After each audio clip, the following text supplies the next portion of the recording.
Hello guys, welcome back to Baji talk show. ఏదైనా ఒక decision తీసుకునే ముందు ఆ డిసిషన్ కరెక్టేనా కాదా అని బాగా ఆలోచించి చాలామంది డిసిషన్ తీసుకుంటుంటారు. కానీ కొంతమంది మాత్రము పక్కన వాళ్ళ డిసిషన్ మీద డిపెండ్ అవుతూ ఉంటారు. So according to my opinion, ఒక ఊర్లో బాలరాజు అతను ఫ్లవర్ షాప్ పెట్టుకొని బాగా బిజినెస్ అనేది రన్ చేస్తూ ఉన్నాడు. బోర్డు కూడా పెట్టేసి ఇచ్చట మంచి ఫ్లవర్స్ అమ్మబడును అని పెట్టాడు. బిజినెస్ కూడా బాగా రన్ అవుతుంది. సో అలాంటి టైంలో ఒక వ్యక్తి వచ్చి పూలు కొన్ని, ఇచ్చట మంచి ఫ్లవర్స్ అమ్మబడును అని ఎందుకు పెట్టావయ్యా? ఇచ్చట అంటే ఇక్కడే కదా, ఇక్కడ కొంటున్నాం కదా, మళ్ళీ ఇచ్చట ఎందుకు, ఏమైనా అక్కడికి పోతామా అంటే సరే కదా అని చెప్పేసి ఇచ్చట అనేది తీసేసి మంచి ఫ్లవర్స్ అమ్మబడును అని మాత్రమే ఉంచాడు. నెక్స్ట్ డే ఇంకో పర్సన్ వచ్చాడు. చూడ్డానికి బాగానే ఉన్నాయి కదా, కలర్ఫుల్గా ఉన్నాయి మొత్తం ఫ్లవర్స్, మరి మంచి ఫ్లవర్స్ ఎందుకు, మనకు కనిపించట్లేదనా? ఫ్లవర్స్ అంటే సరిపోతుంది కదా అంటే సరే కదా అని చెప్పేసి ఇచ్చట మంచి ఈ రెండు తీసేసి ఫ్లవర్స్ అమ్మబడును అని పెట్టాడంట. ఇంకో పర్సన్ వచ్చాడు. అయ్యా చూస్తే తెలుస్తుంది కదా ఫ్లవర్సేనని, ఇంకేమైనా ఐటమ్ ఉందా ఇక్కడ, లేదా ఇంకేమైనా బొమ్మలు ఉన్నాయా, ఆ మాత్రం తెలీదా మాకు ఫ్లవర్స్ అనేసి, ఫ్లవర్స్ అమ్మబడును ఏంటి అంటే తనకి ఏమనిపించిందో, మేబీ నేనే రాంగ్గా రాసుకున్నానేమో, ఎందుకులే వాళ్ళు చెప్పారు కదా అనే ఉద్దేశంతో ఆ ఫ్లవర్స్ కూడా తీసేశాడు. జస్ట్ అమ్మబడును అని మాత్రమే పెట్టుకున్నాడు. ఇంకో పర్సన్ వచ్చాడు. నేను ఎప్పటి నుంచో ఫ్లవర్స్ నీ దగ్గరే కదా తీసుకునేది, మరి అమ్మబడును ఏంటి ఇక్కడ నువ్వు ఎందుకు పెట్టుకున్నావు, నువ్వేమన్నా నీళ్ళు పెంచుతున్నావా, అమ్ముకోవడానికే కదా, ఆ మాత్రం తెలీదా ఏంది మాకు అంటే సరే కదా అని చెప్పేసి ఆ అమ్మబడును అనేది కూడా తీసేశాడు. అంటే ఫస్ట్ బోర్డు ఏముంది, ఇచ్చట మంచి ఫ్లవర్స్ అమ్మబడును అనే ఉన్న బోర్డు కాస్త వాళ్ళు వీళ్ళు చెప్పారని చెప్పేసి టోటల్గా తీసేశాడు. ఆ తర్వాత నెక్స్ట్ డే ఇంకో పర్సన్ వచ్చాడు.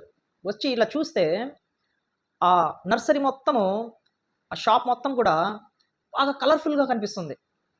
అప్పుడు తను అన్నాడు, ఏమయ్యా నేను చాలా రోజుల నుంచి ఇటు వెళ్తున్నాను, గమనించుకోలేదు, ఏదైనా బోర్డు పెట్టొచ్చు కదా, ఇచ్చడం మంచి ఫ్లవర్స్ లేకపోతే ఫ్లవర్స్ అమ్మబడును అని చెప్పి ఏదైనా పెట్టొచ్చు కదా బోర్డు, ఏం పెట్టకుండా సైలెంట్గా ఉంటే కొత్త వాళ్ళకి ఎలా తెలుస్తుంది అని అన్నాడంట.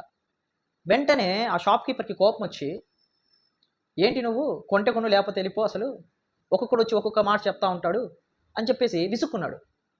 వెంటనే ఆ కొత్తగా వచ్చిన పర్సన్ ఎవరైతే ఉన్నారో తనకి కోపం వచ్చి తన వెంట ఉన్న వాళ్ళతో, వీడు నా మీద అరిచాడు, ఇంకా మన ఊరు వాళ్ళందరూ తన దగ్గర ఫ్లవర్స్ అసలు కొనొద్దు అని చెప్పేసి అక్కడి నుంచి వెళ్ళిపోయాడు. వెంటనే ఆ షాప్ కీపర్కి బిజినెస్ కూడా చాలా తగ్గిపోయింది. ఎందుకు తగ్గింది, మూల కారణం ఏంటి ఒక్కసారి బాగా అబ్జర్వ్ చేయండి. ఒక్కొక్కడు ఒక్కొక్క సలహా అనేది మనకి ఇస్తూ ఉంటాడు. చెప్పిన సలహాలన్నీ తీసుకొని దాంట్లో ఏది కరెక్ట్ ఏది రాంగ్, రైట్ అన్నది మాత్రమే మనము దాన్ని యూజ్ చేసుకుంటే మనకి బెటర్గా ఉంటుంది. అంతే కదా అని చెప్పిన వాళ్ళందరూ ప్రతి ఒక్కడు చెప్పాడు కదా అని చెప్పేసి మనం దాన్ని ఆచరిస్తే చివరికి మనకి అది ప్రాబ్లం అవుతుంది. దానిని పోయే దానే ఏదో అన్నాడని చెప్పేసి మనము ప్రతిదీ వినాల్సిన అవసరం లేదు. సో ఒక డిసిషన్ని తీసుకునేటప్పుడు ఆ డిసిషన్ అనేది రైటా రాంగా అనే దాని గురించి ఒకసారి ఆలోచించి తీసుకోండి. పక్కన వాళ్ళు చెప్పారు కదా అని చెప్పేసి ఆ డిసిషన్ని నువ్వు తీసుకోవాల్సిన అవసరం లేదు. ఒకవేళ మంచిగా అనిపిస్తే తీసుకో, లేకపోతే అవసరం లేదు. ఎప్పటికైనా కూడా మనకి ఓన్ డెసిషన్ మేకింగ్ అనేది ఉండాలి. Either it is right are wrong. ఒకవేళ రైట్ అయితే ఓకే, రాంగ్ అయితే సరే నేనే కదా అనుకుంది, నో ప్రాబ్లం, తను చెప్పడం వల్ల ఇలా జరిగింది అని చెప్పి తన మీద బ్లేమ్ వేయాల్సిన అవసరం లేదు కదా. సో ఏదైనా కానివ్వు, తప్పైనా కానివ్వు, రైట్ అయినా కావు, ఏదైనా కానివ్వు, అదంతా నీకే చెందాలి. అప్పుడే నీకు ఒక సాటిస్ఫాక్షన్ అనేది ఉంటుంది. అది నా ఒపీనియన్.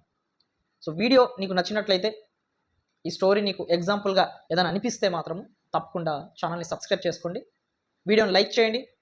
ఫర్దర్గా ప్రతి ఒక్క టాపిక్ మీద వీడియోస్ అనేది వస్తూనే ఉంటాయి కాబట్టి థ్యాంక్ యూ సో మచ్.